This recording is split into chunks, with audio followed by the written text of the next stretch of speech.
दोस्तों नमस्कार, मैं राहुल झा आपका स्वागत करता हूं। आज हम बात करेंगे मल्ला पेरियार बांध के बारे में कि वो क्या है। तो चलिए शुरू करते हैं। मल्ला पेरियार बांध भारत के केरल के इडुक्की जिले में सुंदर इलायची पहाड़ियों के बीच स्थित इंजीनियरिंग का एक उल्लेखनीय नमूना है। आइए इसका विवरण जानें। स्थान और इतिहास।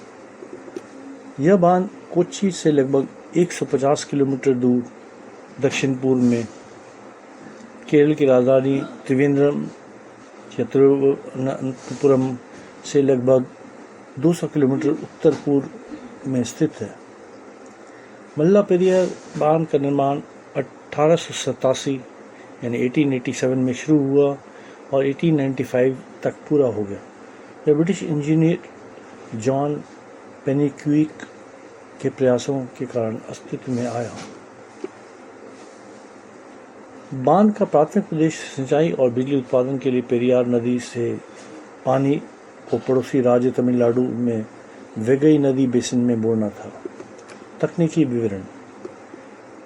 मल्ला पेरियार बांध एक चिनाई वाला गुरुत्वाकर्षण बांध है, जिसका अर्थ है कि यह जलाशय के पानी को रोकने के लिए अपने स्वयं के वजन और गुरुत्वाकर्षण बल पर निर्भर करता है।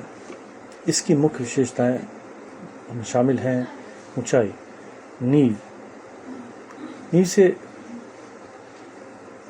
53.6 मीटर यानी 176 फीट, लंबाई 365.7 मीटर यानी 1200 फीट, चौड़ाई शिखर 3.6 मीटर यानी 12 फीट, चौड़ाई आधार 42.2 मीटर यानी 138 फीट। बांध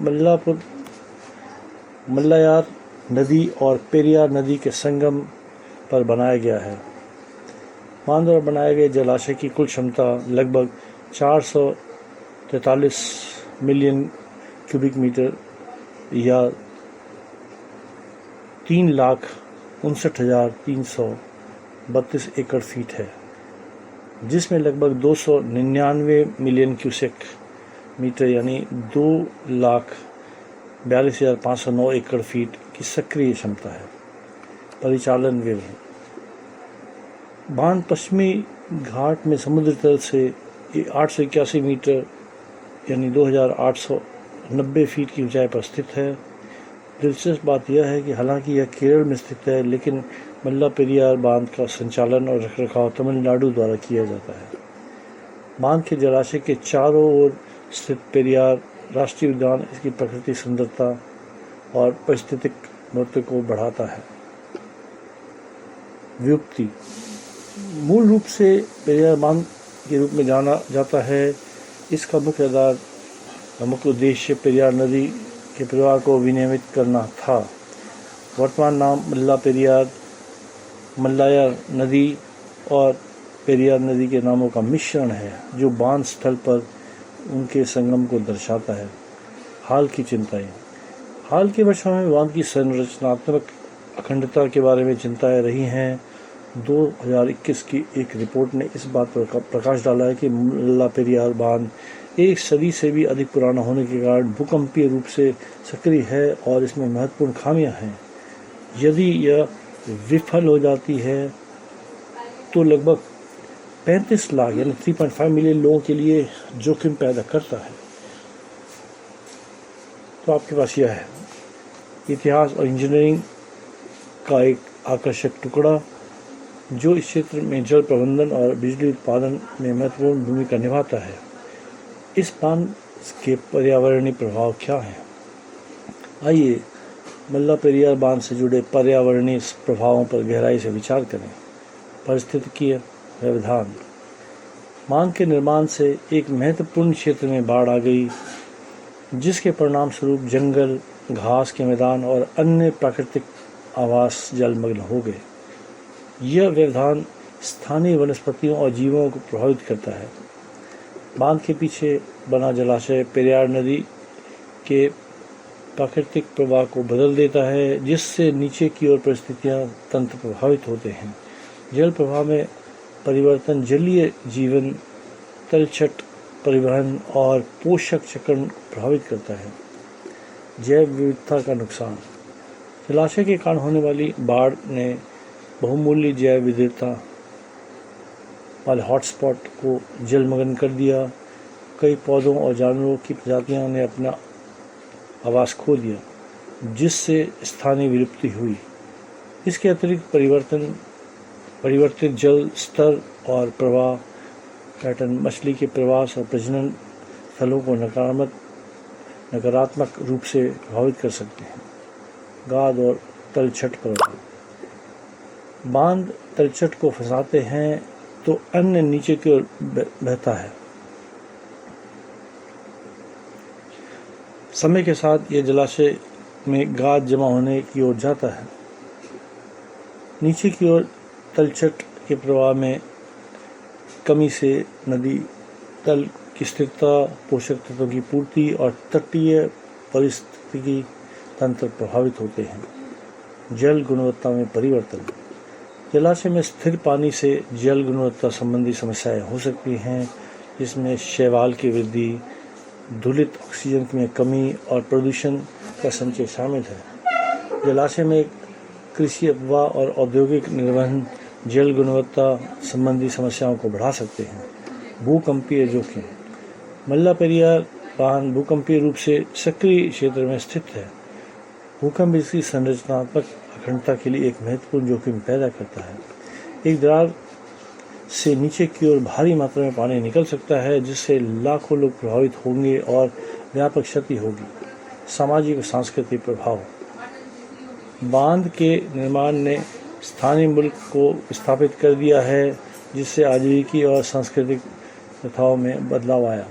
जल बंटवारे को लेकर केरल और तमिलनाडु के बीच संघर्ष ने संबंधों को खराब किया है और सामाजिक सद्भाव को प्रभावित किया है। सुरक्षा पर बहस। मल्ला पेरियार बांध की सुरक्षा पर विरोधी विचार हैं। कुछ लोग इसकी उम्र और संरचनात्मक खामियों के कारण इसे बंद करने का तर्क देते हैं, जबकि अन्य जल आपूर्ति और बिजली उत्पादन के लिए इसके महत्व पर जोर देते हैं। चल रही बहस व्यापक जोखिम मूल्यांकन और संघर्ष समाधान रणनीतियों की आवश्यकता पर प्रकाश डालती है। संक्षेप में, मल्ला पेरियार बांध न केवल एक तकनीकी संरचना है, बल्कि एक जटिल सामाजिक पारिस्थितिक प्रणाली भी है। जल प्रबंधन, पारिस्थितिकी संरक्षण और मानव सुरक्षा को संतुलित करना एक चुनौती बनी हुई है। केरल के बारे में अधिक जानकारी। इस बांध से संबंधित तमिलनाडु जल विवाद। मल्ला पेरियार बांध को लेकर केरल तमिलनाडु जल विवाद एक लंबे समय से चल रहा है और जटिल मुद्दा रहा है। आइए विस्तार से जानें। ऐतिहासिक संदर्भ। ब्रिटिश इंजीनियर जॉन पेनिक्विक द्वारा 1887 से 1895 के बीच निर्मित मल्ला पेरियार बांध केरल के इडुक्की जिले में पेरियार नदी पर स्थित है। 1886 में बांध के संचालन और जल बंटवारे की व्यवस्था के संबंध में त्रावणकोर के महाराज विशाखम थिरुनल राम वर्मा और भारत के ब्रिटिश सचिव के बीच 999 साल के पट्टे पर समझौता पर हस्ताक्षर किए गए। विवाद। 1956 में केरल के एक राज्य के रूप में गठन के बाद इसने बांध से संबंधित समझौतों को नवीनीकरण करने की मांग की। 1959 में तमिलनाडु ने केरल की सहमति से बांध से बिजली पैदा करना शुरू किया। 1965 में एक जल विद्युत परियोजना चालू की गई। हालांकि 1960 के दशक में शुरुआत में बांध की सुरक्षाओं को लेकर चिंता पैदा हुई। 1964 में केरल और तमिलनाडु द्वारा एक संयुक्त निरीक्षण किया गया। विवाद के मुख्य बिंदु इस प्रकार हैं। सुरक्षा। केरल ने बांध के संरचनात्मक अखंडता के बारे में आशंकाएं व्यक्त की हैं और उसकी ऊंचाई बढ़ाने का विरोध किया है। जल साझाकरण। तमिलनाडु जल भंडारण को बढ़ाने के लिए बांध की ऊंचाई बढ़ाना चाहता था, जबकि केरल ने सुरक्षा चिंताओं के कारण इसका विरोध किया। भंडारण स्तर। 2006 में सर्वोच्च न्यायालय ने तमिलनाडु को सुदृढ़ीकरण कार्य और विशेषज्ञों की सिफारिश के बाद जल स्तर को 142 फीट, बाद में 152 फीट तक बढ़ाने की अनुमति दी। कानूनी संशोधन। उसी वर्ष केरल विधानसभा ने केरल सिंचाई और जल संरक्षण अधिनियम के संशोधन किया। मल्लापेरियार को संकटग्रस्त बांध के रूप में वर्गीकृत किया गया।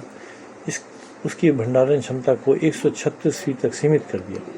हालिया घटनाक्रम, विवाद अभी भी जारी है। केरल ने पुराने बांध को बंद करके नया बांध बनाने का प्रस्ताव रखा है, जबकि तमिलनाडु इसका विरोध कर रहा है। तमिलनाडु ने बांध के लिए नियम वक्र के उतार चढ़ाव वाले भंडारण स्तर को निर्धारित करता है को अंतिम रूप देने की तैयारी के लिए केरल को दोषी ठहराया है। सर्वोच्च न्यायालय विवाद के विभिन्न पहलुओं, जिसमें सुरक्षा, जल स्तर और अधिकार शामिल है, पर निर्णय लेने में शामिल रहा है। सुरक्षा चिंताएं और संयुक्त राष्ट्र की रिपोर्ट।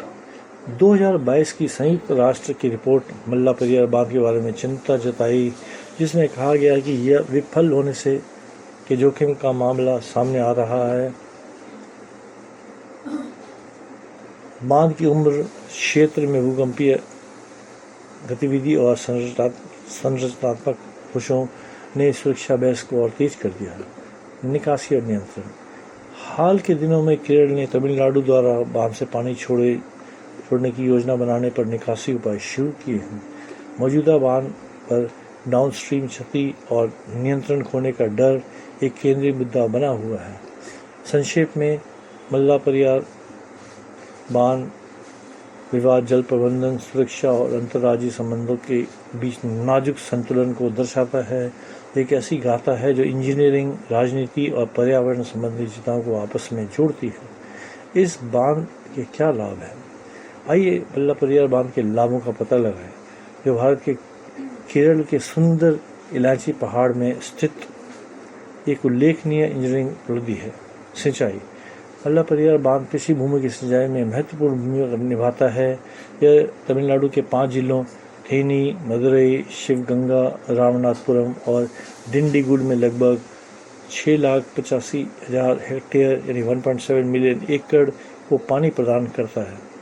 इस जल आपूर्ति के कारण फसल फलती फूलती हैं, जिससे आजीविका और खाद्य सुरक्षा को बढ़ावा और मिलता है। जल विद्युत उत्पादन। बांध केवल पानी के बारे में नहीं, यह एक बिजली घर भी है। लोअर पेरियार पावर स्टेशन इसकी ऊर्जा की क्षमता दोहन करता है। 1958 और 1965 के बीच चालू की गई 4 इकाइयों के साथ बांध क्षेत्र के बिजली ग्रिड में महत्वपूर्ण योगदान देता है।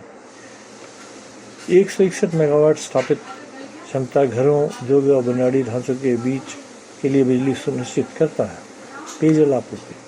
मल्लापेरियार बांध जलाशय में संग्रहित पानी को 2 किलोमीटर लंबी सुरंग के माध्यम से तमिलनाडु ले जाया जाता है। यह थेनी, मदुरई, डिंडीगुल, रामनाथ और शिवगंगा जैसे जिलों के लोगों की प्यास बुझाता है। सार्वजनिक स्वास्थ्य और कल्याण के लिए विश्वसनीय पेयजल आपूर्ति आवश्यक है। आर्थिक विकास। पानी और बिजली तक पहुंच आर्थिक गतिविधियों को बढ़ावा देती है। उद्योग, व्यवसाय और सेवाओं को बांध के संसाधनों से लाभ होता है। बांध क्षेत्रीय विकास, रोजगार सृजन और समग्र समृद्धि में योगदान देता। 1887 और 1895 के बीच निर्मित यह इंजीनियरिंग के सरलता का प्रमाण है। जलाशय के आसपास का पेरियार राष्ट्रीय उद्यान इसके पारिस्थितिक मूल्यों में वृद्धि करता है। आगंतुक हरे भरे हरियाली, वन्य जीवन और शांत परिदृश्य का आनंद ले सकते हैं। अंतर्राज्यीय संबंध। बांध हालांकि केरल में स्थित है, लेकिन इसका संचालन और रखरखाव तमिलनाडु द्वारा लंबे समय से चले आ रहे समझौतों के तहत किया जाता है। जबकि पेरियार नदी का जल ग्रहण क्षेत्र तमिलनाडु में फैला हुआ है, बांध पूरी तरह से केरल की सीमाओं के भीतर स्थित है। चल रहे केरल तमिलनाडु जल विवाद बांध के भू राजनीतिक महत्व को उजागर करता है। पर्यटन और प्राकृतिक सौंदर्य। हिक्कड़ी, जहाँ बांध स्थित है, यह बांध दूर दूर से पर्यटकों को आकर्षित करता है। पर्यटक हरे भरे जंगल से घिरे जलाशय पर नाव की सवारी कर सकते हैं। पश्चिमी घाट के बीच में स्थित बांध लुभावने दृश्य और फोटो खींचने लायक पल प्रदान करता है। संक्षेप में, मल्लापेरियार बांध केवल एक कंक्रीट संरचना नहीं है, यह समुदायों के लिए एक जीवन रेखा है, सहयोग और कभी कभी संघर्ष का प्रतीक है, और केरल के परिदृश्य में एक सुंदर रत्न है। तो ये था मुल्ला पेरियार बांध के बारे में। अगर आप हमारे चैनल में पहली बार आया है तो इसे लाइक और सब्सक्राइब करें। हम इसी तरह आपके पास नए नए टॉपिक पे अपने विचार रखते रहेंगे।